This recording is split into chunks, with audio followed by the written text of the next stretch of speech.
Yo, welcome back to the chat. This is episode 225. RJ, I have not seen you all episode. Where have you been? Yo, what's good? I'm back. That was my guy, Left Shark, aka Baby Shark, aka Daddy Shark, actually, aka Big Jaws, aka Homie said Killer Daddy Sharky out here. You know what I'm saying? sound That's like my Riley. guy. You sound like He's a Riley smart from guy. He's a Boondocks. smart one. He knows a lot about music. He's a little bit too much of like a Cardi B like type fan, so I stay away from him. Big Barb over here. Anyway, this is episode 225. RJ won't be here, obviously, but we have his good friend and now my good friend Left Shark filling in for him. And on this podcast, we talk about Megan Thee Stallion, Something For The Hotties. We also discuss SahBabii, Do It For Demon, and then we finish off talking about Big Sean and Hit Boy, What You Expect.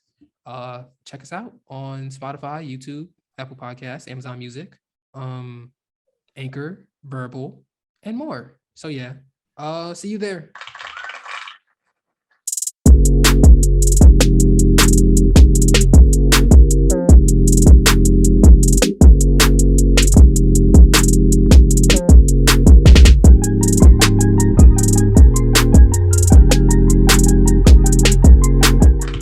Yo, welcome back to the cat. This is episode 225. That is Baby Shark over there. I am Nate Sperlin. It's your weekly tour through hip hop. Shout out to everybody. I'm Baby Shark. Do you want to? You could be Left Shark too from the Super Bowl, if you want. No, just Baby Shark. Oh yeah, the Katy Perry Shark. Yeah, I'm Katy Perry Shark. Actually. Okay, so you're Left Shark. All right, my fault. Let's try this again. Welcome to the Cat. This is episode 225. I'm here with the Left Shark. I am Nate Sperlin. Left Shark. I just want to ask you real quick. What were you thinking? Why were you not in sync with the Right Shark during that performance? Well, what happened was it was a scandal. They actually lied. I was on time and it was actually not my fault. And sometimes people get blamed. It's all politics. I don't want to get too deep. So they already so you think the fix was in for you, and then they were all like, "No, for real. People be hating on me, man. I just try to be me. I just eat fish and do what I do. But I feel like people always be coming at me because I could dance and whatnot. It's crazy." I mean, were you really dancing? You look like you were more discombobulated than anything. Talent is something that you may not know about, and I feel like it's a really big sign that you don't know that I am one of the best dancing shark on the planet. So I mean, how many dancing sharks are there aside from your counterpart, Right Shark, who is way better than you, by the way? He don't way even know better than the dancing shark community. What is a dancing shark community? Exactly. Break it down. Okay, so break it down for me. See, y'all, it's too deep. I'm not trying to see. If you don't know, if you know, you know. If you don't know, all right, fine. My fault, Left Shark. Anyway, this is the Cat Podcast. Shout out to everybody who understands that Without Warning by Metro Boomin, 21 Savage, and Offset is one of the best collab tapes of all time. Yeah, I'm going to listen to that for the rest of the night because it's Halloween and it's the anniversary of when it came out, and it's just the perfect Halloween album. So yeah, that's a little tidbit for you guys. Thank you for watching on YouTube, Spotify, Apple Podcasts, Amazon Music, Verbal, and more. Hit the like button and subscribe to the channel, and follow us on Instagram and Twitter at OldMilk Media. Also, read my new article written by yours truly, obviously, because I said it's my article, about how stats do a disservice to when understanding Young Thug's legacy. Anyway, let's get to the podcast. But first, Left Shark, how you doing today? Yeah, I'm doing great. It's a great, Halloween day, and shout out, all the people that dressed up. I had a great time at Rolling Loud this past weekend, so it's lit. Who at Rolling Loud? Who was the best performance that you witnessed? Griselda. Okay. It went Armani Caesar directly into Griselda. Armani Caesar. I'm not gonna say anything. I'm just gonna say I enjoyed it. I don't. You could have just. Anyway, we have about 2 projects and 1 EP to get to on this fine episode. First up, let's talk about Megan Thee Stallion, Something For The Hotties, which is 21 tracks, 45 minutes long, and it's 21 tracks. Yeah, it's a lot of tracks. It's like a lot of freestyles on it. featuring Juicy J, Dino, by the way, and Vicky Lowe. There aren't actually any rap features. Everybody is basically skits. There's a whole bunch of other people on skits too, or voice notes at the end of songs. So that being said, Left Shark, what did you think about Something for the Hotties? First of all, Left Shark, since this is your first time on the show, are you a hottie? What are you? Are Um, you a hottie? Are you a barb? Are you Team Cardi? Like what is your identity? I mean, I like all the women in rap. I am currently, I think Doja Cat, deserves to be, brought back into the Black community. I think that, we should trade back for her. You know what I'm saying? That we need to get her some help because she fire. And I feel like, that's she one of us. You know what I'm saying? Well, one of y'all, because I'm a shark, obviously. And but I really think that Megan Thee Stallion is fire. I would consider myself a hottie for sure. I I've always thought that she had great flow and great presence, more so than a lot of rappers. And I think even like Nicki Minaj, like Meg Thee Stallion, it has a very different like presence on a beat. And she just dropped like some Spanish joint. She's trying to be international. I saw that too. Yeah. She's doing a lot of things for she has a sauce at Popeyes that I haven't tried yet, but I tried it. I tried the hottie sauce. It's fire. it's fire. Yeah. Like is it fire like spicy? Nah, it's more or is sweet. It's like a sweet sweet? sweet and spicy type I of sauce. kind of tell by like how it looked. It was Yeah. kind of glossy. Kind Yeah, of, yeah. that makes sense. That glucose. Yes. Anyway, if you haven't caught on by now, Left Shark is RJ Levy Chin.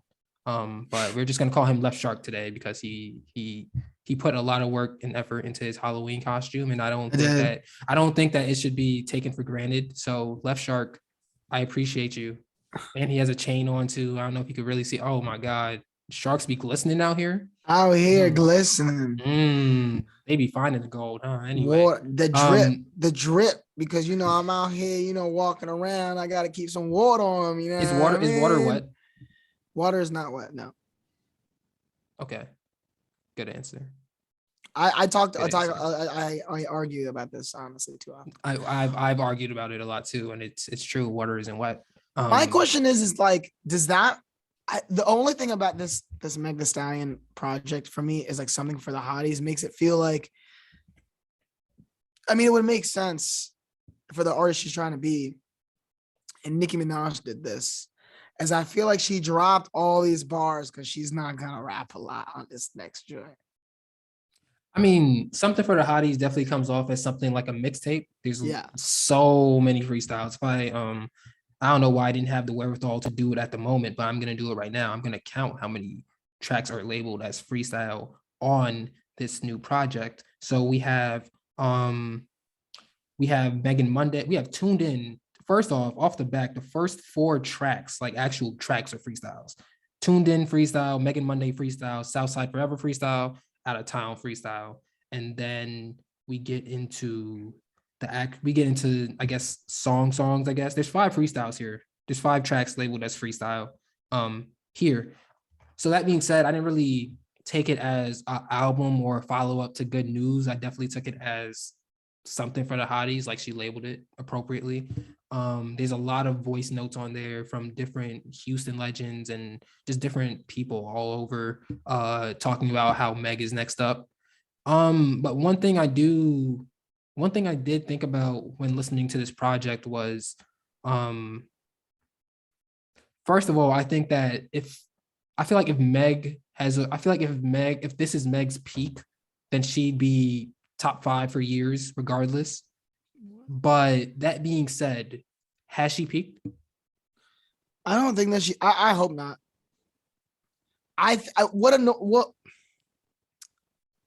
It's her goal as an MC, because I consider her an MC. Mm-hmm. I think of her as like a rapper.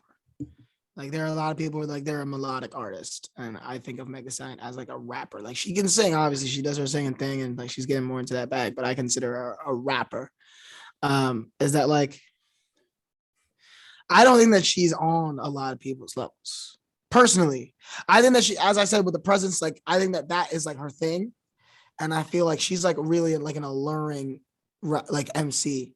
But I feel like, bro, her punchlines, like she do not be having punchlines. She just kind of be like rapping about how she's better than other people. Yeah. And I feel like even like Nicki Minaj, I feel like she had bars, like she would spit, she was spitting. But I also feel like both her and Drake a lot less so, but because I mean it's different for him.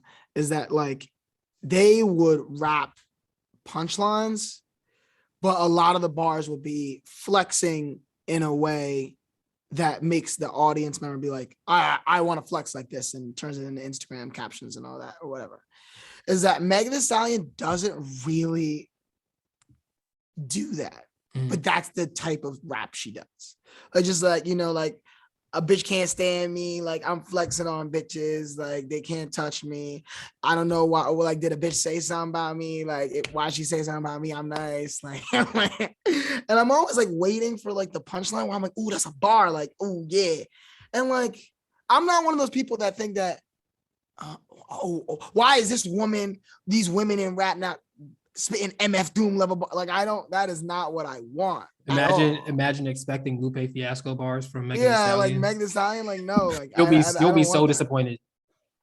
But at the same time, that there is, there's a lot of rap, even Migos. I think that Migos is one of the more like clever groups. Or like Quavo is one of the most like clever, and the way that they use their ad libs to emphasize certain jokes and bars and stuff like that. I just wish Megan Thee Stallion did that a little bit more, especially on a project like this where it's about bars. I just felt like she was rapping OD, but she didn't rap bars at me or anything where I was like, oh, Megan Thee Stallion has a nice pen. And that's the thing is that it's not even, a lot of Southern rappers and the people that she looks up to in Houston. I still feel like punchlines, metaphors are one of the biggest things in writing music, especially rap. And she doesn't really do that. She just kind of flexes on people. So It was a good project. I think that the beat selection was probably the highlight of this project, of this thing. Like you can freestyle on a lot of beats, and there's some beats on there that I haven't heard her attempt before either, which I appreciate. And she was going in. And I think that her flows are lit. I think that the one thing that I did enjoy is I was like, all right, she got flows. Yeah, like so I don't think that this is her peak at all. I think that she has like she got levels to go. And I think it depends on the type of rapper she wants to be. What do you think? Do you think there was an increase in terms of quality of bars from Good News to this? No. What about from Good News to Fever? No. It seems like, because my thing is she's a great artist, but in terms of, because me, I'm always about the same thing. I'm always about growth. Like I'm always about growth, and it's like I don't really see a difference. I don't see that much a difference between this Meg on Something for the Hotties to Meg on Good News to Meg on Fever. Yeah, they're all the same. Like I don't really see much of a growth pattern. She has not changed at all. So it's like, again, if she stays like this, she's probably. I'm waiting for her to rap about her like mother. I'm waiting for her to be a vulnerable rapper. I wouldn't really. Even Nicki Minaj was a vulnerable rapper. That's very key. And I also think as a woman, it's more key because women are just more vulnerable. And I think that being able to enjoy, like, be careful. Yeah. For me, took Cardi, changed the way a lot of people look at Cardi B, because they're like, damn, she can get on the song and like really be talking about like her life. And then I feel like Megan Thee Stallion ain't even like rap. Like I felt like she rapped about her man like he was he was just like a random guy. Yeah. And not some dude that she just had a 1-year anniversary with.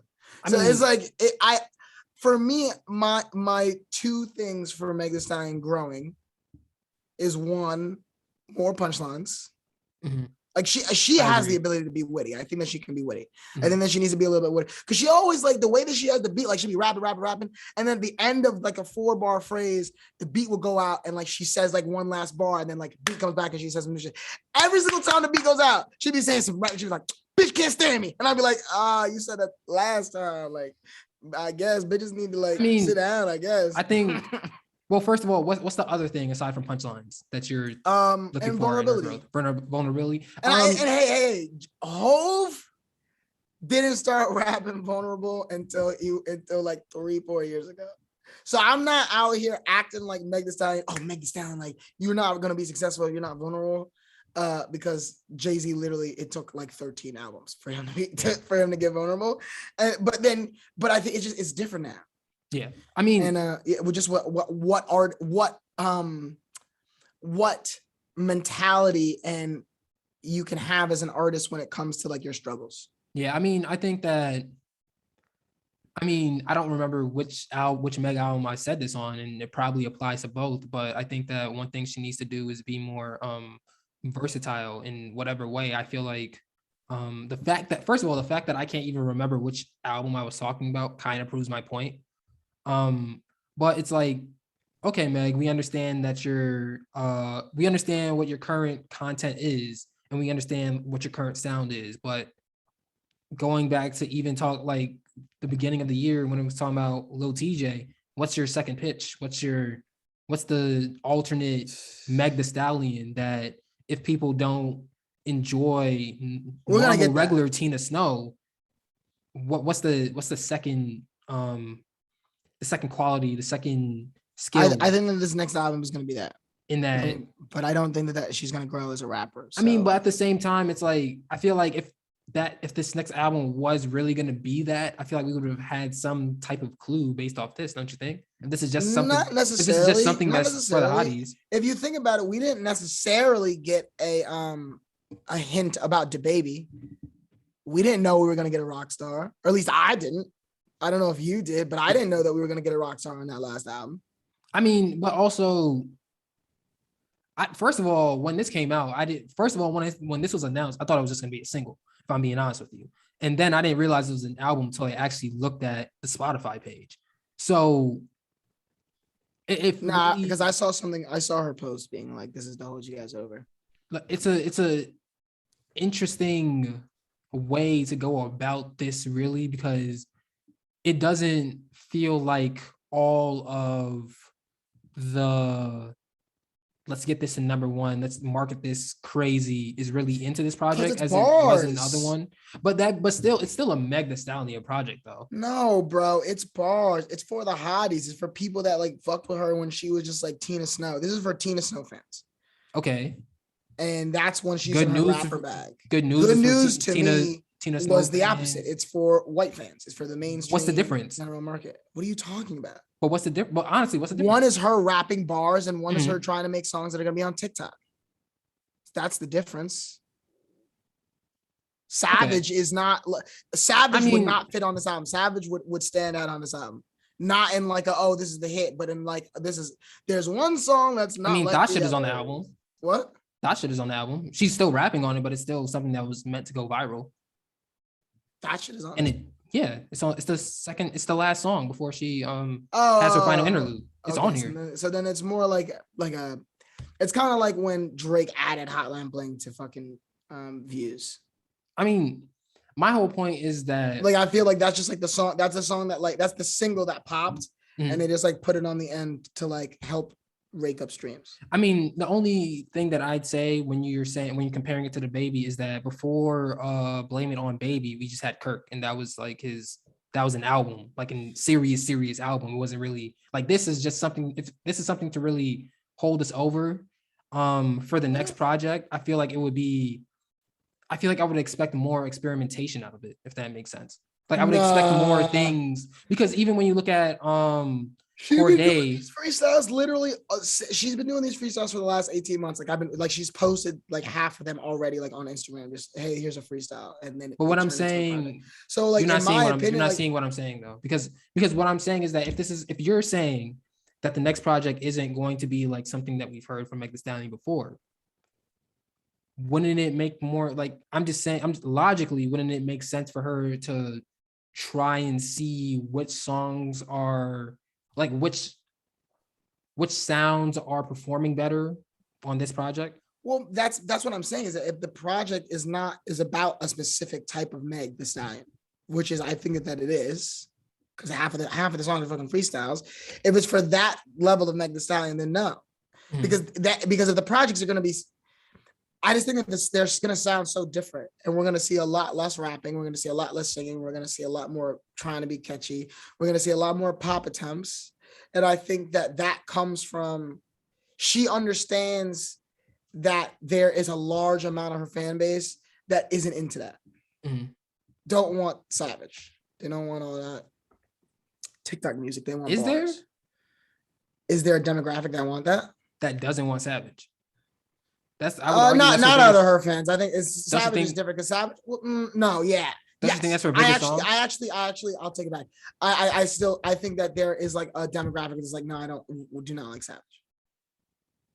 Like Meg Thee Stallion fans, I haven't seen it, that are like Savage, like the type of Meg Thee Stallion they like is not the Savage Meg Thee Stallion. It's like the one that's like spitting a verse, like spitting a hard verses and like going in. Like what's the song that popped? What's the first song that popped? Her with the baby. It's hard as hell. That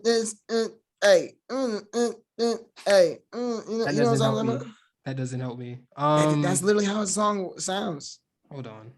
I think it's called Big Shit. I feel like it's called Big Shit. It might be on Fever. It's called Cash. Cash Shit. Yeah. Yeah. Like that's not Savage. Savage is like, ooh, like I'm a savage. You know, like that's obviously a TikTok song. And Big Shit is just like hard, her spitting, killing like, bitches, shitting on bitches. It's like that's a very different type of energy. And I feel like this project is like closer to like Meg Thee Stallion just like shitting on women and like I'm gonna go off, like fuck all these hoes, whatever. Is that like she's not trying to be catchy. Like she don't even care about hooks. And that like that's when I knew. I was like, okay, this is about like her spitting. This is not about anything else besides her spitting. And that's okay. Like I'm not mad at that, but I do think that there's a. But do you think there's for me? Is like divide? I don't feel. Would it make sense for her to drop a project of her spitting and then be like, this is to hold y'all over, and then come back and then be like, all right, here's more of what I literally just gave you like 3 months ago. I don't know. No, I just don't know. I mean, do you really think there's a divide between Meg fans about which Meg, like between like people who like Body and Savage versus people who like Cash? Yeah, bro, it's like the people, there's a bunch of people that like Starships Nicki Minaj. Yeah. And then there's a bunch of people who are like who want like Dungeon Dragons Nicki Minaj. Those are very, very different Nicki Minaj's. But I don't think they're shunning the other side. But that it's kind of like, I don't think they're like, yo, Starships but you lit, still have a preference. It's still a preference thing. Yeah. And like the type of literally the type of music that you like. You know what I'm saying? I mean, Starships is a very like pop. This is a pop song. Yeah, this is not a rap song. What I'm trying to say is this is a pop song, and that's what I'm saying is that I don't think people how many like people Savage, you know like not a lot of people like pop music. Like you know what I'm saying? I don't think like rap like most Savage isn't really that much pop music in the first place though. That's a cap. You think you really think it's? I mean, there's it's like it's a hit. It's a hip hop hit. Magic, bougie, nasty. Yeah, like that is one of those things. Like it's so simple that like if you were a rapper, people would be like, you're not saying anything. But because like half of hip hop right now, though. What? That's like half of hip hop right now. I got the perfect example for you. You know, on not so much fun. High Off Life by Future. Right. The song with Young Thug. Why am I forgetting the name of it? I don't even know what song you're talking about. It's the one that goes. It's the one that essentially every line is just 2 words. So it goes like and neither of us remember it. First of all, I'm just drawing a blank right now, but I listen to it all the time. Background. It's look. He don't even know the song that he said that he talking about. He don't even know. I literally listen to it all the time. Harlem Shake by Future and Young Thug. That song is not that good. Yes, it is. But I have listened to it multiple times. But what I'm saying is that that's still a hip hop song, even though it's only like 2 lines per verse. I mean, two words per line. Like it's still a hip hop song. It still qualifies. Like I don't think people are looking at Savage. What's his name? Favi, like that nigga's rapping. Like I don't think people on Favi Sosa. Yeah, but like nobody's like that's not rap. That's not nobody's saying that. I mean, it's a type of rap, but it's still rap. Don't you think that drill has much more to do with the sonics than it has to do with like rapping?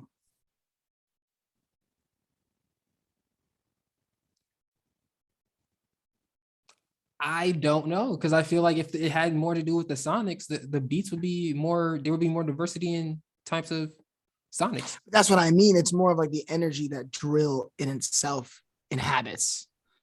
Because how many drill artists are doing something unique? Sleepy Hollow, Chef G. Yes. Yep. They have their own pocket. I consider them like the Uzi and Playboy Cardi of drill. I mean, and then everyone else is just like regular trap. Yeah, I guess. Yeah. I mean, everybody's like, give me the same type of beat. Let me talk about spinning the block, OD. Ray John has so many credits. And killing my ops. So many credits. Smoking my ops. Smoking dead ops. That is literally, and that's what I'm saying. It's like, I agree with you about what you said about Megan Thee Stallion, but I also think that she's been angling the mainstream move for so long that I feel like she because this project's literally fucking 21 songs, dude. Mm-hmm. It's one of those things where she dropped so much bars on this project.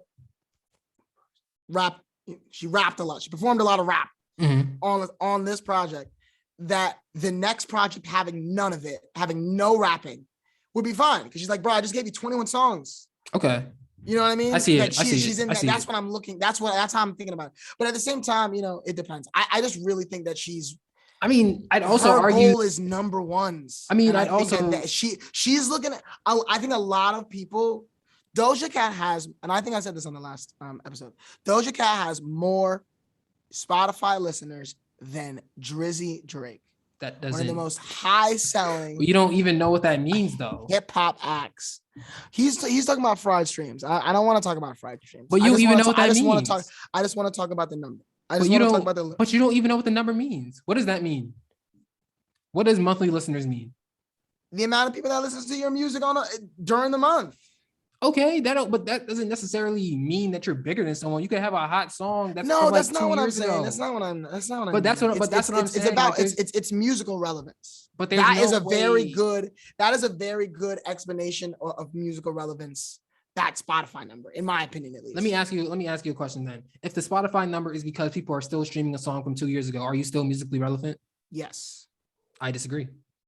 What have you made lately? When's the last time Chief Keef dropped like a song that went off? It's been a minute.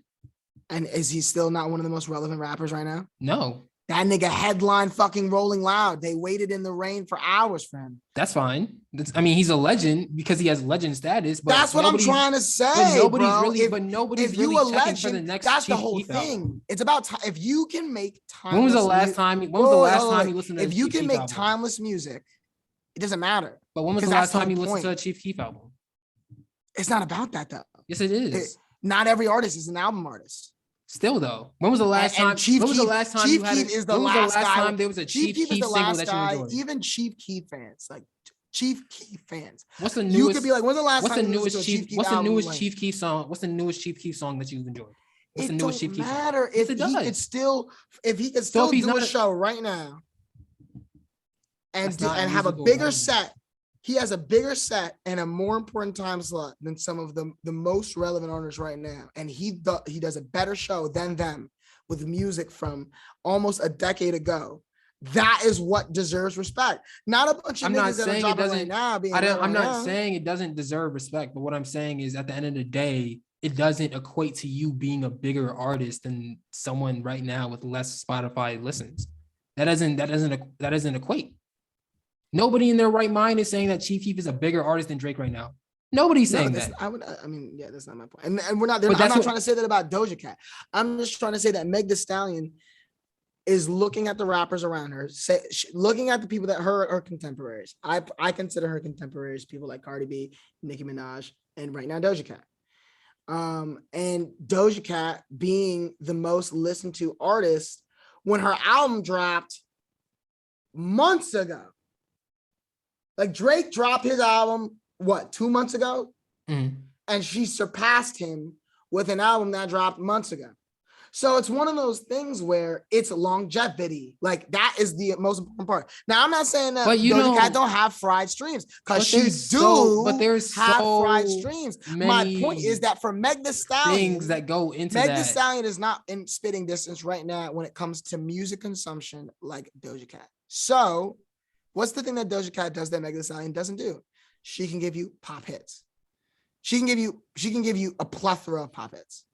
And I think that that's what Meg Thee Stallion is looking for. Your logic is fine, but my whole thing is that Spotify monthly listeners does not mean anything because we don't even know how it's quantified. That's all I'm gonna say. But other than that, I agree with your point. I guess. I mean, she sells records too as well, and she goes platinum. Like that doesn't go. It's not. It's about. That doesn't go like, into Spotify listeners. We're talking though. about music consumption. I'm talking about the amount of people that consume the music. Meg Thee Stallion is looking up at other rappers, that other women in rap. Mm-hmm. And I think that the only way where she is going to stop looking upwards at these other rappers is to get into the pop bag. And I think she knows that. And I think that she's in the lab trying to figure out the right formula for that. I mean, I guess. I mean, I'd also argue that, dude, her songs that have popped they are all TikTok songs. They're still wildly successful though. Because of TikTok. That was my point. Still though, they're still wildly successful. But that's what I mean is that she's tapping into that white market on TikTok that streams songs as part of a whole trend. I mean, and not actually because they are fans of her music, like, and what she does as an artist. That makes sense.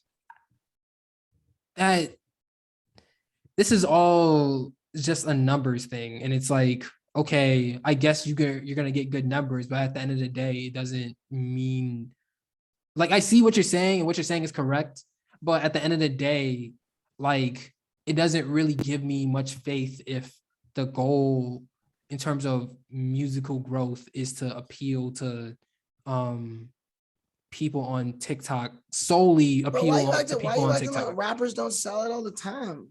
No, Meg Thee Stallion clearly is a sellout artist. Not even in a negative way.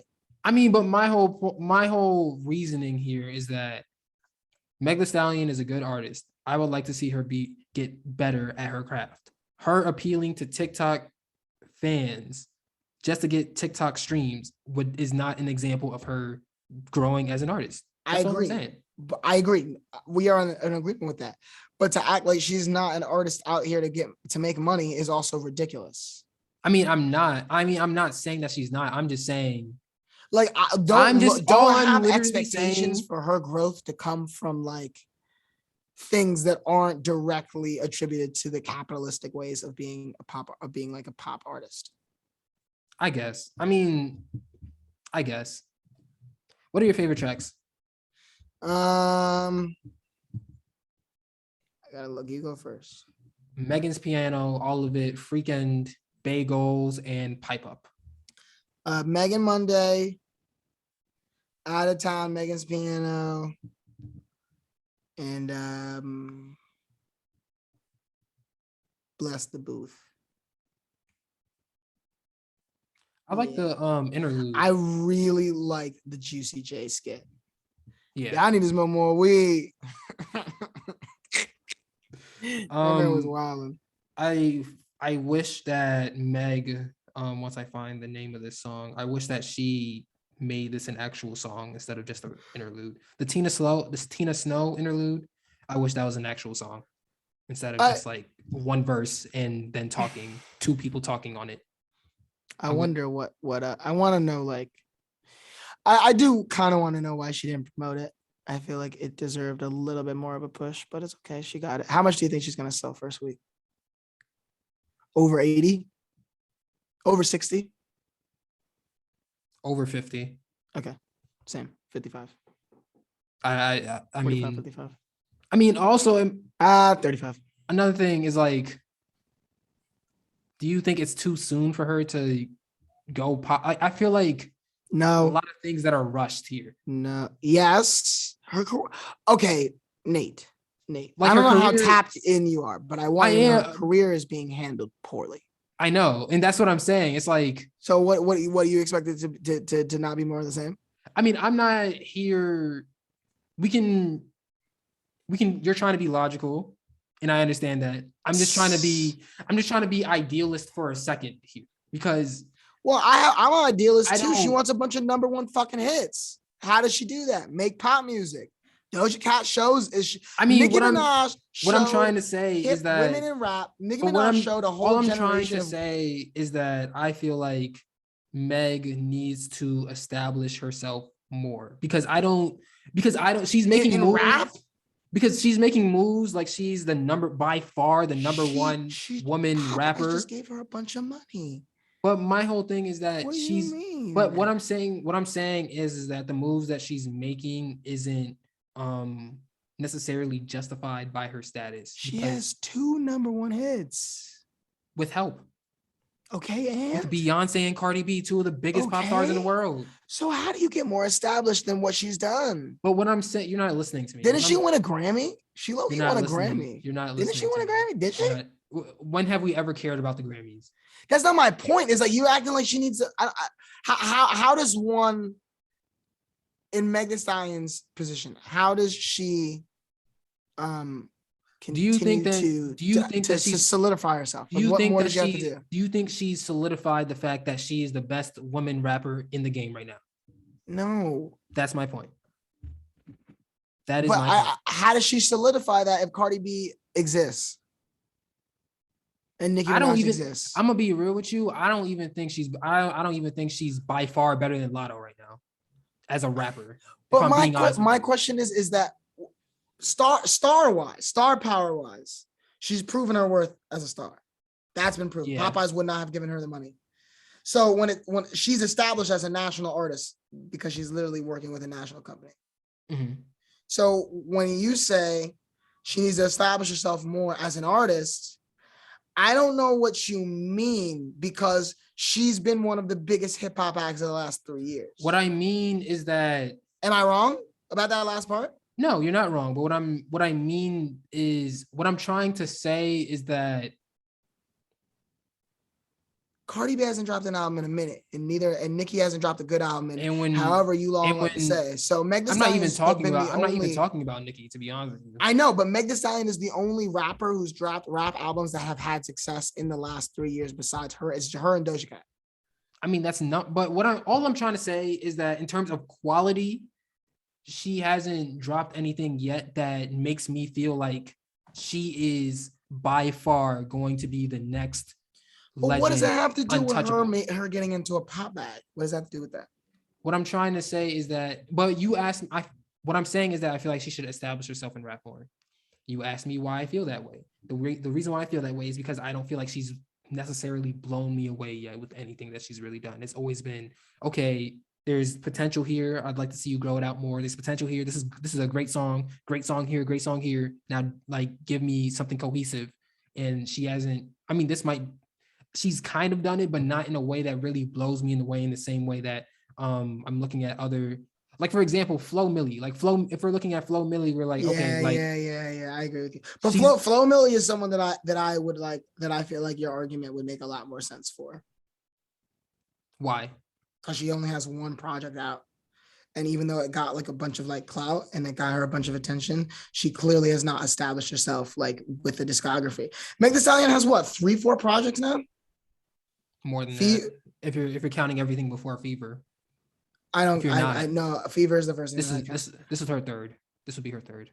It was Fever, Sugar, and then wait, how long was Sugar? Like 7 songs. I don't really count that. It was the one that had Savage on it. can't not count her biggest song. Didn't she put Savage on Good News too though? Yes, actually, Well, then I'm not sure. Check that. I don't really care. I don't really care about that. I can. All right. I definitely do. Check it out. You got it. Yeah, Savage. Well, the Savage remix is here. Savage remix. Ooh, not the OG. Not the OG. That still counts as Savage being on there, though. I don't count it because it's the remix. I mean, the remix is by far the more successful version. That's the version that went number one. That was the one that was on the radio. That was the one that went number one. But the song went viral on TikTok before Beyonce hopped on it. That's fine. It was successful. It was a successful song by itself, but it didn't become a number one hit until Beyonce got on. I guess it didn't become a number one hit, but in hip hop standards, it was a hit before Beyonce got on. Okay, yeah. That's all. As long as we say that. All right. Do you want to talk about the other project?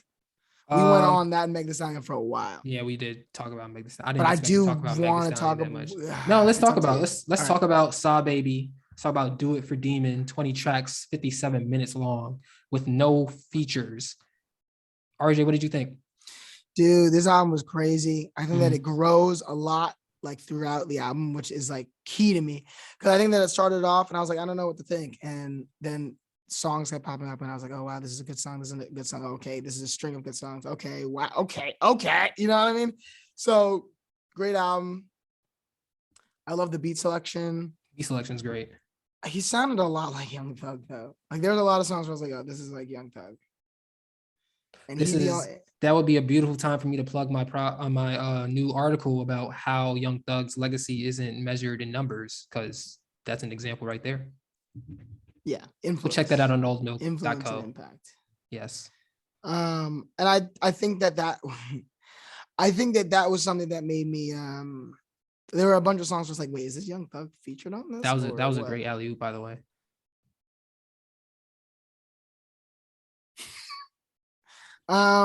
I definitely think that it's, you know, he kind of popped in 2016 with like Sanders or whatever the name. His first hit was Do It with the Stick or something like that. Yeah. I remember people liking that song a lot. And I think that this project is going to get him like some more attention. And I enjoy him as an artist, and I definitely think there's going to be songs that I'm saving from this project. Oh yeah, there's a lot of songs that I saved from this project. It gives me Playboi Carti vibes, like the album Playboi Carti vibes, with the chill. The melodies are chill. There's a lot of melodies that kind of feel like Location by Playboi Carti to me. And then you have the soft bass that kicks in too, which I really enjoy. Location is one of my favorite Playboi Carti songs. That being said, I'm not saying SahBabii is a Playboi Carti clone. It's clear that SahBabii is SahBabii. This is probably the first time I've actually listened to a full project from him, and I'm impressed. I really enjoyed the beat selection. He gave 20 tracks with no features is risky for almost everybody. Yeah. Especially when you're an artist who isn't quite, I'd say probably an artist who isn't thought of as much, to put it that way. Someone that's not as relevant. Yeah, someone who's not as relevant. But this is the equivalent of turning down the 4 years, 60 million and getting the max contract, in my opinion. Like, this was a very, very good album. Well, we got to see how it turns out. I think that we both enjoy the project. I mean, we were talking about different projects that we wanted to do for this episode, and I remember not being satisfied with the original list of being like, nah, we got to bump SahBabii. And I think both Nate and I did not expect SahBabie's project to probably, I mean, I don't want to speak for him, but probably be at least was my favorite project of the weekend. So I think that it was a really pleasant surprise, and I'm excited to see how the rest of the public responds to the project for sure. Yeah. I don't remember when exactly this project came out, but it didn't come out on Friday. It came out before that. So based off of that, I want to say either Tuesday or Thursday that it came out. Let me actually. I think it was Thursday. Double check that. I think it was the 28th.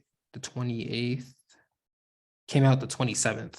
Oh. So that would be Wednesday. I was wrong, but I was wrong by a day each time, so it's all good. So yeah, it came out on a Wednesday. So I'm interested to see. I don't know if because it comes out on a Wednesday, 2 days before the normal music release day, the first 2 days are going to be counted towards this week coming up or last week, the week Yeah. that just closed. So I don't know if first week numbers really are going to give us an indication of how well this project did. I think I don't really But I'm know. looking for longevity. Yeah, all right. That's fair. I think that might be the best way to gauge how. Like Wockesha's still going off right now. Yeah, I mean they remix it too. Shanti and Lil Wayne on it. I'm a little bit upset about that. I think that I Um, heard it once. I yeah, didn't think that it was as good as the original, but it's okay. I didn't. I mean, I appreciated Shout out. the yeah. Like you got the person who you sampled, and you also got the person who's You got the most two people you famous. sample. The two people you sample. How do you sample Lil Wayne? That the beat that is the Ashanti beat. I know he sampled the Ashanti beat, but how do you sample But in Lil the Wayne? first, Lil Wayne is literally the interview. Wait, is that on the original? Yeah. Oh, I thought he added that in for the remix. Okay. Oh no, I thought he added in for No, for the no, no, remix. no, Okay. no. The original starts with him talking about if pick up that cup, maybe I should pick that cup back up. Yeah, because what I was gonna say is that Lil Wayne is the most infamous person for engaging in that topic matter. I don't know if So he's it the was most notorious. I think he's like top 5, top 3. he's top 3. Definitely top 3. I feel like he's top 3. But regardless, back to Because of the SahBabii. seizures. Yeah, unfortunately. Yeah, no, I didn't mean to sound so hype when I said Yeah, that. you were seizures. wilding over The there. nigga be Yeah. wilding. SahBabii did it. Do He It did for it. Demon is a good project. I recommend it. I do not want to cross SahBabii. Never. Yeah, I mean, He what seems are your very, very, very, very hell bent on revenge if something were to happen to anybody or he loves. So I'm gonna just left shark. it's just Swim over interesting. there. It's also interesting how he's from Chicago. I didn't know that. Chicago has a okay. So there might be another Chicago was above Atlanta, and then Atlanta came back, and Yeah. Chicago's like trying to claw its way back. Yeah. I mean, enjoy that. LA been like solid. LA's always been solid. I can't remember one time where there hasn't been like one popping artist from LA. But I need them to turn it up. Yeah. I mean, I need New York City to turn it up. YG is We coming, already know. apparently. Dude, I was listening to a lot of like that actually got me hyped. And I was listening to a bunch of old YG, and I was like, yeah, if he goes back to this. The last YG project that I really, really enjoyed was the one before the last one. I enjoyed songs on the last. Was it For Real? Was it? Yeah, what it was called? Good. I enjoyed that one. Yeah, I enjoyed that one. What are your favorite tracks on Do It for Demon? Okay, you go first. Oh, okay. Left Shark. My favorite tracks are Do It for Demon, Other Side, Switch, Jody Kurosaki, Breadhead, and Frontline. There's a lot of other tracks that I added that I didn't mention to my playlist though. I think some of my favorite tracks are Rewind, Believe It, Buffalo, Switch, and App Cap. App Cap was good. That was a borderline pick for me. Last project, let's talk about. Oh, we're not really gonna talk about the project really, just more so just saluting the move. Big Sean and Hit Boy, What You Expect, 6 tracks, 20 minutes long, featuring Bryson Tiller, Lil Durk, Babyface Ray, and 42 Doug. This is the first project with Sean on his own label, FF to Def Entertainment, which is an imprint on Def Jam. So Big Sean does this count as, I mean, I don't think he's independent because he still is signed to Def Jam, but he's off good music. So yeah, I'm excited. Well, he's just starting his own label. Yeah. So does that count as him being? Do you think that counts as him being independent, or like because he's the label boss? Yeah, like to a certain extent, sort of. I guess. I mean, I think that good music is more of a creative house than a label that makes decisions for artists. Because I always feel like all the artists on any artist driven label, they have to be pretty self-dependent or they won't succeed. So I think that it's kind of like, J. Cole was dropping on Rock Nation and then he started dropping via Dreamville, and like Rock Nation is still in the background, but it's about Dreamville. That's the thing. So it depends on how you look at it. But I think that. Did you see his freestyle on LA Leakers about a week Yeah, ago? bro. I think that one thing that makes me upset about Big Sean is that his freestyles on the radio shows be better than some of like half of his songs.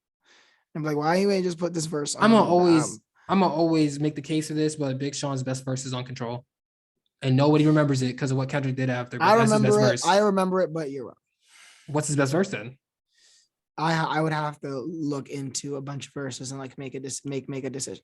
Control is his best verse. You gonna get this ring like it's made with good music. Come on. No. Come on. Don't do that. Don't do that. That's his best verse. I love his verse, and I was one of those people that when it came out, I was like, bro, Big Sean killed it too. It was just like he didn't call a bunch of people out, so people don't notice it. But at the same time, is that like I think that Big Sean has had some verses that would beat a Kendrick verse. I think that they do exist. That verse?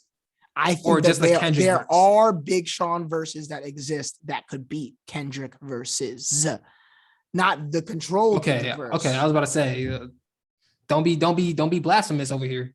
Like I think that Kendrick Lamar got like more 50-point games, Mhm. but that don't mean that like Big Sean ain't going off for like Nah, a 50. Big Sean got some 50-point games. For sure, he got some 50-point games. He has several high 40. I don't know if he has any 50. Nah, he has some 50.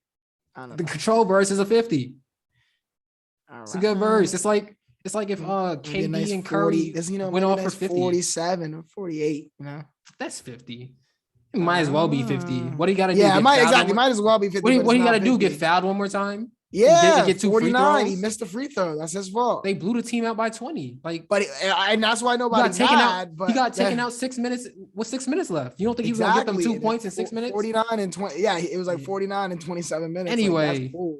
But it's not 50. Detroit 2 was a great project. I'm glad that Sean and Hit Boy are still teaming up. I feel like this is more of a victory lap for Detroit 2, kind of, and also a victory lap because Sean is on his own label now. So either way, great 6-track 20-minute project. RJ, what are your favorite tracks off of this? My favorite are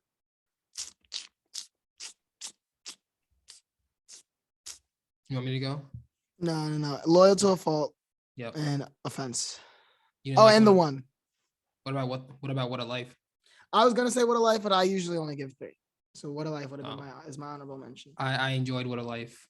That is probably the Chaos best. is probably the worst song. Probably. What a Life is probably the best Hit Boy beat on the whole thing. I agree. Through the 6 tracks. I thought Hit Boy could have done better, but it's okay. You don't need to talk about that. He's goated. I also like Into It. Loyal to a Fault is a really good song too. Yeah, that's shout out Bryson Tiller. Bryson Tiller, when you go drop some fucking heat, nigga. Fuck that anniversary shit. I need heat. I need to start rap. Pan Griffey. That's what I need. So Left Shark, this is your first episode of the Cat Podcast. Will we see you again? Maybe not. Right. Maybe you know. This is the animal series. The animal series. We'll see. How many more animal heads do you have over there? What are you talking about? I'm an actual shark. This is in my head. Anyway, that is Left Shark, also known as RJ Leavichin. He really wore it the whole time. Honestly, the dedication, man. The dedication to RJ Leavichin for making sure that Left Shark gets his opinion on hip hop. They thought I wouldn't come back from the Katy Perry shit, but here I am. Anyway, that is Left Shark. I am Nate Sperlin. Thank you for listening. This has been the Cap episode 225. Like and subscribe. Let us know what you thought about the 3 projects that we discussed. Follow OldMilk on Instagram and Twitter at OldMilk Media. Don't forget to read my article about Young Thug. Stay safe, wear a mask, wash your hands, get vaccinated, get a flu shot, maybe. See you next Tuesday. We are out.